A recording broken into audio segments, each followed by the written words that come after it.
E vamos de dica cultural agora. O terceiro bloco do nosso podcast é reservado a algum tipo de arte, algum tipo de conteúdo que serve para vocês ampliarem o que vocês já ouviram da nossa discussão. Nosso tema aqui foi liberalismo, neoliberalismo, e nós trouxemos aqui dois exemplos, né, dois convites a vocês do que vocês podem consumir para continuar pensando sobre os temas que nós trouxemos. E esse bloco sempre vai servir para que a gente sugira algo para vocês. Música, outro podcast, série, que vai fazer com que esse tema, né, repercuta ainda mais. Juliana, quer começar? Passa a bola para...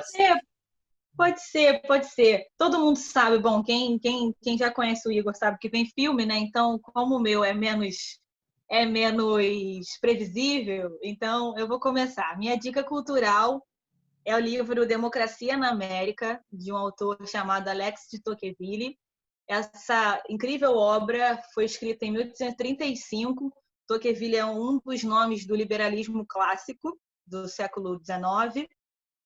Ele é francês, era francês, e dentre vários estudos que ele fez, um deles é esse livro, Democracia na América, que ele passa algum tempo, alguns anos, na nascente nação Estados Unidos, né, digamos assim, que meados de 20, 30 ainda não era Estados Unidos como a gente conhece hoje, né, como uma nação consolidada, estava ali naquele período ainda de colônias do Norte e do Sul, mas ele vem até a América, o Tocqueville, e a pesquisa dele se desenvolve em entender o que era a democracia.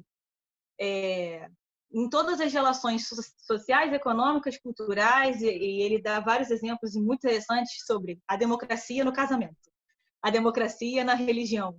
Então, ele vai tentando entender como que as pessoas, num regime democrático, vivem. É óbvio que esse livro é muito interessante porque a perspectiva do Tocqueville é uma perspectiva de uma França vivendo a crise do modelo absolutista ainda, né? Em 30, 40, 20, ali a Europa ainda fervilhando com ondas liberais, digamos assim, né? A burguesia ascendendo ao poder pós-Napoleão. Então, a perspectiva de Tocqueville é essa, em um regime que era novo para o mundo, né? Assim, nunca havia naquela era contemporânea, né, a existência, enfim, de um modelo, ainda não havia a existência de um modelo com esses moldes, então ele vem para entender essa democracia. Mas essa obra me chama muita atenção, ela é, enfim, grande, tem vários pedacinhos, né, é uma leitura feita de uma forma muito casada, assim, não é uma leitura pesada, mas o que me chama muita atenção é que o argumento do Tocqueville é sobre a posição do Estado com relação ao indivíduo, né? Muito do que a gente conversou aqui. O argumento mais incrível dele é, em países em que o Estado se tornou uma espécie de babá da sua sociedade, no momento em que a sociedade não está satisfeita com o Estado, e esse Estado ele é destruído pela sociedade, a reconstrução desse Estado reproduz o que era de construído antes. Explicando em exemplos. O argumento dele é que os franceses tinham um problema com o Estado absolutista na época anterior à Revolução Francesa. Quando a Revolução Francesa estoura, essas pessoas têm noção do poder que elas têm na mão e estabelecem repúblicas ou modelos populares de poder. Só que quando esse modelo popular de pessoas que não sabem lidar muito bem com esse poder é organizado e ele não dá certo, a saída, a chave é um Estado centralizado que reproduza as relações de cuidado e de babá que os franceses tinham antes da Revolução. E o argumento dele é Napoleão Bonaparte. Então, ele traz de novo esse argumento para esse livro, Democracia da América, para dizer que aqui na América, nascendo nos Estados Unidos, as pessoas têm um outro tipo de relação com o Estado e elas têm noção do seu poder. Então, por isso que elas metem a mão e fazem, e quando tem que brigar com esse Estado, elas brigam mesmo. E isso faz desse livro uma excelente dica e um bom pensamento para a atualidade.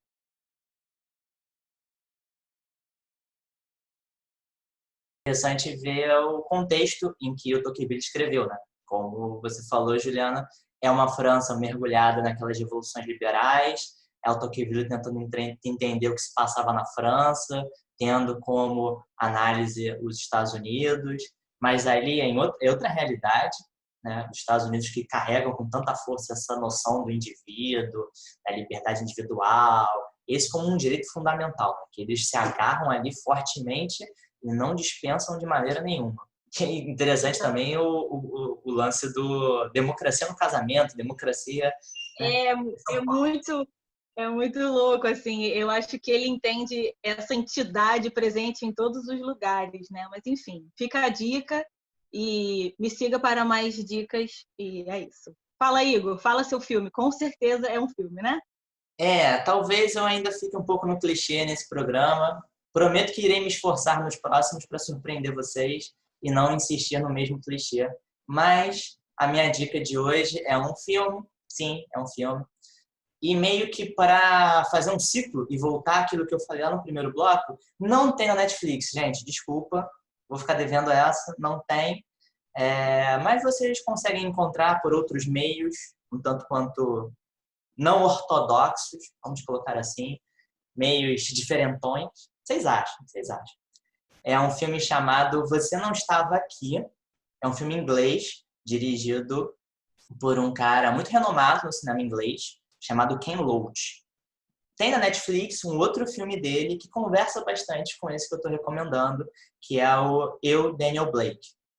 E ele é um diretor muito interessado em falar como o capitalismo, e aí é claro que ele vai ter como pano de fundo a Inglaterra, né, o local onde ele vive, onde ele conhece mais, como o capitalismo inglês, mas a gente pode levar para outros países, em outras realidades, afeta o cotidiano da população, afeta as relações sociais, afeta as relações afetivas entre as pessoas. E esse, em questão, o último filme dele, Você Não Estava Aqui, ele é ainda mais cirúrgico para o que a gente falou, porque ele acompanha uma família em que o pai da família ele perdeu o emprego por conta da crise de 2008 e conseguiu arrumar um outro emprego numa empresa de entrega. Então, ele trabalha numa empresa que funciona através de aplicativo, ele tem um patrão, ainda é um pouco mais tradicional a empresa, mas ele trabalha nessa função de entrega. E o foco do filme é ver como essa família, em uma situação de crise, consegue se virar, tendo o pai esse novo emprego, a mãe tendo que também ajudar ali, sendo cuidadora de pessoas que sofreram acidente ou são mais idosas, e os filhos ficam meio soltos. Tem um casal de filhos e eles ficam meio soltos. Por quê? A mãe vive uma situação completamente incerta, porque a todo momento ela é chamada para ajudar, né, alguma pessoa que ela cuida, porque aconteceu algum imprevisto. Então, alguém sofreu um acidente enquanto estava tendo a troca de turno. Ela saiu e uma outra cuidadora ainda não chegou. E ela tem que ir lá socorrer. E o pai sofrendo com todo tipo de falta de direito trabalhista, como a gente falou antes. Então, no momento em que ele estava doente, o patrão dele disse que não podia fazer muita coisa. Porque, nas palavras do patrão, um leve spoiler, todo mundo sempre tem algum problema. Se eu tentar socorrer todo mundo, não vai dar, né? Então, eu não posso atender às particularidades de cada funcionário meu. Então, ele precisa se virar. Se ele não entrega, se ele não cumpre a jornada de trabalho que é estipulada para ele, se ele não cumpre a cota que foi destinada para ele não consegue ter um mínimo de salário. E aí essa família começa a desmoronar por causa disso. Aí a filha, quem é mais nova, tem que fazer às vezes de mãe, tem que cuidar do irmão mais velho, tem que cuidar dos serviços da casa, porque nem o pai nem a mãe estão presentes. O garoto, o filho mais velho, ele mata a aula e fica com os amigos pichando as paredes da Inglaterra, de Londres, se não me engano, onde se passa. E aí, então essa família começa a se desmoronar.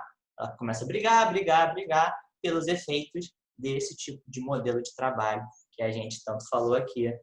O filme se chama Você Não Estava Aqui. Tradução de 2020 desse podcast, né? mais parecido com o que a gente falou aqui, impossível. Eu acho que a gente conseguiu amarrar esse tema de uma maneira muito interessante com esse final aqui, com a minha dica, a tua dica, e tornar esse podcast mais interessante do que ele já foi ao longo desses minutos em que ficamos juntos. Enfim, acho que as minhas considerações finais são essas. Eu espero que o tema tenha sido bem falado e que as questões não tenham sido resolvidas, porque é para isso que a gente está aqui, para colocar pensamentos e fazer com que a história seja menos impossível do que ela parece. Já que nós somos professores, por que não, né? Por que não perceber que nós vivenciamos a história e não só aprendemos ou ensinamos durante as aulas? Espero que vocês tenham gostado, espero que vocês aproveitem para se inscrever aqui no nosso podcast. Vocês acompanhem os próximos programas que nós iremos lançar. Também nos sigam nas redes sociais para saber um pouco mais sobre futuros programas. @Igor Pires M no Instagram. @Ju Sabatinelli no Instagram e no Twitter também. Não, Twitter também pode me seguir por lá. Espero que vocês tenham gostado de novo, que vocês tenham muito material para pensar e também consumir com essas dicas culturais que nós falamos. E espero que todos vocês, assim como nós, fiquem sintonizados e acompanhem o nosso Sintonize.